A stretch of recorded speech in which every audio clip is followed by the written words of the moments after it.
योगेन चित्तस्य पदेन वाचा मलं शरीरस्य तु वैद्यकेन यो व्याकरोत्तं प्रवरं मुनीनां पतंजलिं प्राञ्जलिरानतोऽस्मि।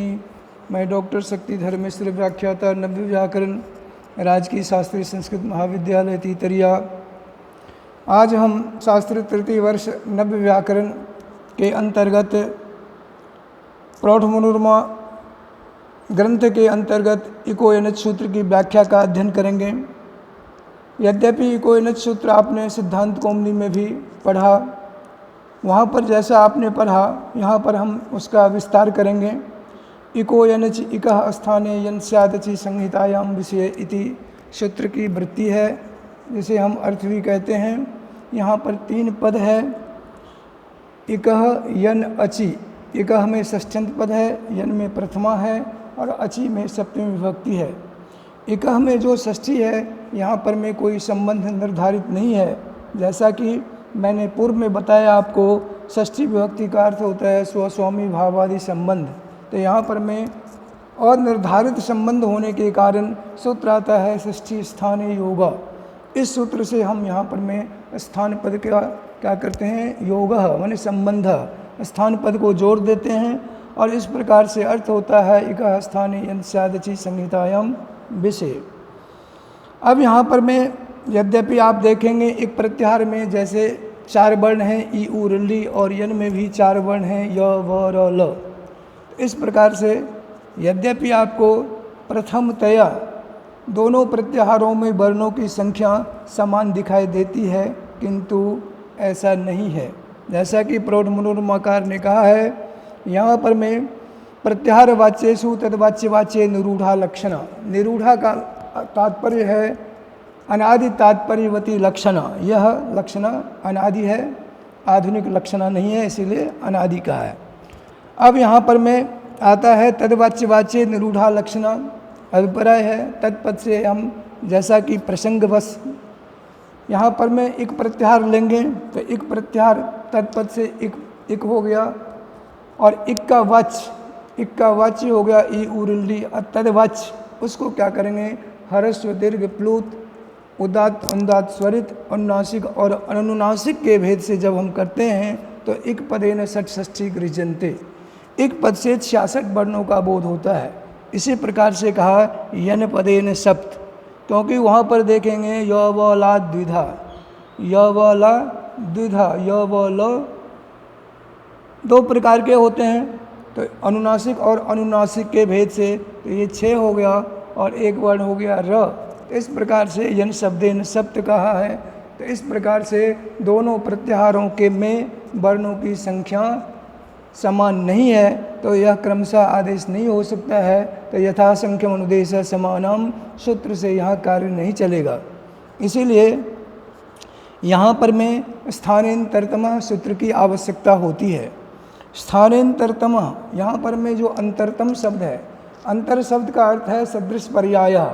अंतरतम का मतलब हो गया जिस वर्ण का विशेष अधिक से अधिक साम्यता हो, समानता हो, उस वर्ण के स्थान में दूसरा उसी समान वाला, समान गुण धर्म वाला वर्ण का आदेश होगा।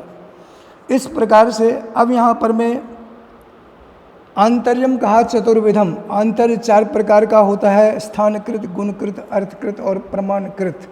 और वहाँ पर एक परिभाषा आती है, यत्र अनेक विधमांतर्यम तत्र स्थानत आंतर्यम बलीय।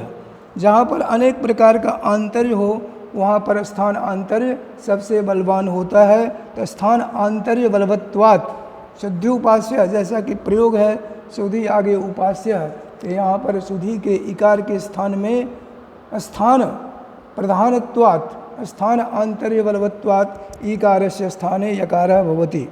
इस प्रकार से व्याख्या की गई है।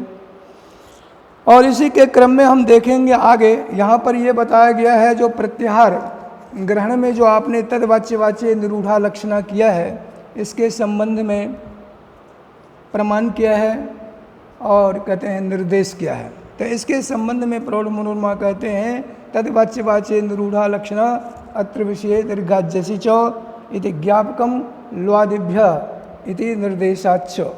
दीर्घाज्यसि च सूत्र है, इस सूत्र में दीर्घ का ग्रहण किया है। तो दीर्घ का ग्रहण किया है। यद्यपि आप देखेंगे माहेश्वर सूत्रों में औ ई इत्यादि जो वर्ण हैं सारे वर्ण ह्रस्व वर्ण हैं, और हम उसको क्या करते हैं, ह्रस्व दीर्घ प्लुत का भेद हम ग्रहण करते हैं। तो ये लक्षणा के द्वारा ही संभव है। यदि ऐसा आप नहीं करते हैं तो फिर यहाँ पर में दीर्घाजसी चौ में दीर्घ ग्रहण व्यर्थ हो जाएगा। और जैसा कि परिभाषा है व्यर्थम सद्ज्ञापयति, व्यर्थ होकर के यह दीर्घ विधान व्यर्थ होकर के ज्ञापन करेगा। प्रत्याहार ग्रहणेषु तद्वाच्यवाच्ये निरूढ़ा लक्षणा। इस प्रकार से हम इक पदेन षट्षष्ठी यन शब्देन सप्त ये लेंगे। इसी प्रकार से देखेंगे लुआदिभ्य सूत्र है, वहाँ पर संधि विच्छेद जब हम करते हैं तो लू आदिभ्य, लू ही छेदने धातु है, यों की संज्ञा लोप हो जाता है। तो लू आदिभ्य, यहाँ पर में लू में दीर्घ उकार का प्रयोग किया गया है। अब यहाँ पर यन किया गया है सूत्र में, सूत्र भी प्रमाण होता है, तो यहाँ पर यन किया गया है। तो यहाँ दीर्घ उकार को यन कैसे होगा, क्योंकि यदि हम ह्रस्व से दीर्घ का बोध नहीं करते हैं तो माहेश्वर सूत्र में ह्रस्व उकार का पाठ है, दीर्घ का बोध आप नहीं करेंगे तो एको यन से यहाँ पर में यन कैसे संभव होगा।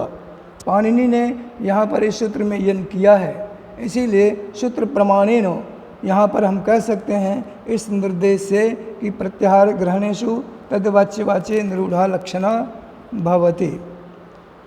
आगे फिर इसी में कहा गया है, जो एक और परिभाषा आती है भाव्यमानेन सवर्णानां ग्रहणम नो। भाव्यमानेन का अभिप्राय है विधिमान, जिन वर्णों का हम विधान करते हैं उससे उनके सवर्णों का ग्रहण नहीं होता है। तो यहाँ पर यन पद विधिमान है, तो इससे यदि उसके सवर्णों का ग्रहण हम नहीं करेंगे तो ऐसा भी नहीं कह सकते हैं, क्योंकि एक सूत्र है यहाँ पर, एक परिभाषा दूसरी और आती है जो गुनाह अभेद का भवन्ति, इस पक्ष में वहाँ पर में कहते हैं यौबालानाम ग्रहणम तु स्यादेव अनुनासिक, अनुनासिकानाम अपि यबलानाम ग्रहणम तु स्यादेव। अनुनासिक जो यौबलो है उसका तो ग्रहण होगा ही। इस प्रकार से कहा अतो नास्ति यथा संख्यम। फिर आगे ग्रंथकार लिखते हैं लक्ष्यार्थ बोधात् पूर्वम शक्यार्थ बोध मादाय यथा संख्यम अस्तुइति न वाच्यम। कहते हैं लक्ष्यार्थ बोध से पूर्व शक्यार्थ बोध को लेकर, जैसा कि लक्ष्यार्थ बोध, लक्ष्य जैसे हो गया आपका शुद्ध्युपास्य, लक्ष्यम किम से शब्दो लक्ष्य सूत्रम लक्षणम। तो यहाँ पर में लक्ष्य हो गया शुद्ध्युपास्य, तो शुद्ध्युपास्य में जब आप यन करेंगे उससे पूर्व कहते हैं यहाँ पर में दोनों की संख्या यथासंख्य है, कहते हैं यह भी नहीं कह सकते हैं। ऐसा यदि करते हैं तो एवं अपि तृतीय चतुर्थाभ्याम ऋकार लकाराभ्याम लृकारस्य स्थाने रेफादेशस्य और लृकारस्य ऋकारस्य स्थाने लादेशस्य च प्रसंगात। इस प्रकार से तृतीय चतुर्थ जो वर्ण है रि और लृ, इनकी सवर्ण संज्ञा होती है, और सवर्ण संज्ञा होने पर लृ के स्थान में रकार आदेश और रि के स्थान में लकार आदेश होने लगेगा, क्योंकि दोनों की सवर्ण संज्ञा होने पर में 30 वर्णों की उपस्थिति होती है। रि वर्णेन ऋ वर्णोर्मित सा वर्ण्यम वाच्यम। इस प्रकार से 30 वर्णों की उपस्थिति होगी, तो इस प्रकार की समस्या होगी। इसीलिए कहा स्थानेन तरतमा, और स्थानेन तरतमा का अर्थ होगा जिस वर्ण का स्थान साम्यता, स्थान आंतरतम से, माने स्थान प्रधानत्वात्, स्थान के आधार पर जिस वर्ण के साथ विशेष साम्यता होगी उसके स्थान में वो आदेश किया जाएगा। इस प्रकार से इन्होंने प्रौढ़ मनोरमा में एको एनच सूत्र की व्याख्या की है। अस्तु तावत्।